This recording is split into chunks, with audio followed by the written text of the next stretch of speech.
Welcome to Malleswari diaries. ఈరోజు early morning లేవగానే చల్లగా అనిపించి వాతావరణం కొంచెం ఇలా కూర్చుని వేప చెట్టు దగ్గర బ్రీతింగ్ ఎక్సర్సైజ్ చేశాను. ఆ తర్వాత టైం అయిపోతుంది ట్యూషన్కి వంశకాకి ఇవన్నీ వచ్చి గబగబా పెసరట్టు టిఫిన్ కింద వేశాను అనమాట. పెసరట్టు అసలు అందరికీ చాలా మంచిదండి ఆరోగ్యానికి. పెసరట్టు చాలా కొంతమంది తినరనుకోండి, కానీ షుగర్ పేషెంట్స్ అయినా, ప్రెగ్నెంట్ లేడీస్ అయినా, పిల్లలకైనా అందరికీ అంత మంచి, అన్నిటికన్నా హెల్తీ బ్రేక్ఫాస్ట్ అన్నట్టు అన్నమాట. చాలా బాగా యూజ్ఫుల్ అండి, బాగుంటుంది టేస్ట్ కూడా. కొత్తిమీర, టమాటా, పుదీనా కలిపి చట్నీ చేసుకుని పెసరట్టు, ఆనియన్ పెసరట్టు వేసుకున్నాం. ఉప్మా చేసుకోలేదులేండి. ఈ రకంగా టిఫిన్ అది పెట్టేసి పిల్లలు కదా పంపించేసాం స్కూల్కి. తర్వాత చికెన్ తీసుకొచ్చి మా పాప మ్యాగ్నేట్ చేసిందండి. మార్నింగే 9 కల్లా మ్యాగ్నేట్ చేసి ఉంచి 12కి స్టార్ట్ చేసి ఇలాగా చికెన్ ఫ్రై చేస్తాను. ఫ్రై అంటే ఓ నూనెలో వేసి డీప్ ఫ్రై కాదండి. అలా ఉల్లిపాయలు కొంచెం వేగిన తర్వాత ఆ ముక్కలు పెట్టేసి మ్యాగ్నేట్ చేసిన ముక్కల్ని వేడెక్కిన తర్వాత వరకు హైలో ఉంచేసి తర్వాత కొంచెం లో ఫ్లేమ్లో పెడితే ఆ ముక్కలకి పట్టినటువంటి మసాలా అంతా అలా స్టిక్ అయిపోయి ఉంటుందండి. మీకు గ్రేవీ ఏమి ఉండకుండా ఆ మసాలా అంతా స్టిక్ అయ్యి చాలా నీట్గా ఉంటుంది. సరే చాలా రోజులైందిగా బిర్యానీ చేస్తానులేమ్మని లైట్ మసాలాతో బిర్యానీ చేస్తానని మొదలుపెట్టిందండి. మొదలు పెడితే సరే అలా ఈ రకంగా పచ్చిమిరకాయ ముక్కలు కూడా పైన అలా పెట్టి కొత్తిమీర పెట్టి అలా చేసింది. లైట్గా మసాలా అది రెడీ చేసుకుని ఓన్లీ అల్లం వెల్లుల్లి పేస్టు, కొంచెం ధనియాల పొడి, ఏదో కొంచెం లాంటివి, కొంచెం ఆయిల్, నెయ్యి ఇలా వేసి తాలింపు పెట్టిందండి బిర్యానీ కోసం. 1 గ్లాసు బియ్యానికి 2 గ్లాసులు వాటర్ అండి మేము పోసేది. ఇక అలాగేను ఇక ఆ రకంగా సింపుల్గా అలా కర్రీ ఏమో పక్కన హైలో పెట్టి బాయిల్ అవ్వడం స్టార్ట్ అయినాక మీడియం పెట్టి పక్క స్టవ్కి మార్చేసి ఈ పెద్ద గిన్నె స్టవ్ మీద బిర్యానీ స్టార్ట్ చేసాం. బిర్యానీ మీలో ఎంతమందికి ఇష్టమండి? ఇలా సాఫ్ట్గా చేసుకుంటే అందరూ తినొచ్చండి.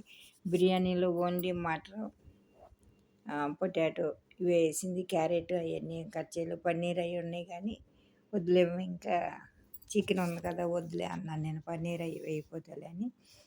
సరే ఈ రకంగా బిర్యానీ తాలింపు పెట్టేసిందండి. తాలింపులో అల్లం వెల్లుల్లి పేస్ట్ అది వేగంగానే వాటర్, బియ్యం కడిగేసి వాటర్లో నానబెట్టి ఉంచిన బియ్యాన్ని దాంట్లో వేసేస్తే కొత్తిమీర వేసేసి బాయిల్ అయ్యేటప్పుడు కొంచెం తగ్గించింది సెకండ్ ఉడకటం స్టార్ట్ అవ్వగానే. ఈ రకంగా ఈరోజు లంచ్ కోసం ప్రిపరేషన్ స్టార్ట్ చేసాం.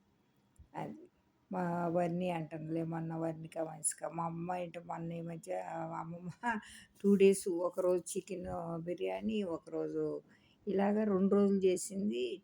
హాలిడేస్ కదమ్మా, మళ్ళీ స్కూల్ వస్తే అది మీరు ఇక బాక్సులు పెట్టుకోవటం ఆరిపోయింది అంటే అవుతుంది, సరే వెయిట్ వెయిట్గా చేస్తాలే అని చెప్పి చేసింది. బిర్యానీ మేళా జరుగుతుందా ఏంటి మా ఇంట్లో అని చెప్పి నవ్వారు పిల్లలు. మన 2 డేస్ అలా చేసిందని ఒకటే నవ్వుకుంటా కబుర్లు. పిల్లలు ఉంటే వీళ్ళ దగ్గర ఉంటేనండి కొంచెం చదువుకు సంబంధించిందో ఏదో ఒకటి యాటిట్యూడ్ చెబుతూ ఉంటారు, కబుర్లు మాట్లాడుకుంటుంటే అదొక ఆనందంగా ఉంటుంది. లోన్లీ జత్వికి వెళ్ళిన తర్వాత ఇక అసలు మరీ ఇంట్లో బోరుగా అనిపిస్తుంది. మొన్న సాటర్డే వెళ్ళాడు కదండి. సరే మండే మార్నింగ్ ఇక్కడికి వచ్చేసాం అన్నమాట. అది మొన్న 14th మా పాప బర్త్డే అయితే సరే బయటికి వెళ్దాం రా అమ్మ అని చెప్పి తీసుకొచ్చింది మా వారికి. అదేంట్రా అని అంటే, అయితేలేమ్మా ఒకదాని ఉండవురా మీరు వెళ్ళండిలేమ్మా అన్న. లేదు లేదు నువ్వు కూడా రావాలని చెప్పి తీసుకెళ్ళించారు. సరే హాలిడేస్ వచ్చిన తర్వాత ఎండలు ఎక్కువగా ఉండి బయటికి ఎక్కడికి తీసుకెళ్ళలేదు. ఈరోజు హోటల్కి వెళ్ళొద్దామని ఈవినింగ్ హోటల్కి వెళ్ళాం. మండవ హోటల్కి వెళ్ళామండి. చాలా టేస్టీగా ఉన్నాయి. అది అక్కడ థీమ్స్ కూడా బాగున్నాయండి. అంత బోల్డ్ ఇవన్నీ మెమరీగా చక్కగా పెట్టుకున్నారు. బులక ఇవన్నీను, నాగలి ఇలాంటివన్నీ ఉంటాయి కదా, గన్స్ పూర్వం ఉన్నటువంటివన్నీ థీమ్స్ వాళ్ళు చక్కగా వాల్ డెకరేషన్ లాగా పెట్టుకున్నారండి. చాలా బాగా అనిపించిందండి. పిల్లలు అక్కడ ఫోటోలు అవి దిగారు. సరే తర్వాత ఇక ఈరోజు ఇలా పలావ్ మరలా పలావ్ చేస్తుంటే నవ్వుతున్నారు. ఇంకెలాగో మండే నుంచి స్కూల్ వెళ్ళామ్మా, ఇక బిజీగా ఉంటుంది. రోటీ కూర ఏదో ఒకటి ఇక పెట్టుకోవటం వెళ్ళటం హడావుడి అని అన్నారు. మా వదినిక కూడా ఇంటర్మీడియట్ వేరే ప్రైవేట్ కాలేజెస్ అయ్యి ఆఫర్ ఇచ్చారు, కానీ వెళ్ళనని ఇక్కడ కేంద్రీయ విద్యాలయంలో అయితే 3:00 కల్లా అయిపోతుందమ్మా, హాయిగా ఉంటుంది.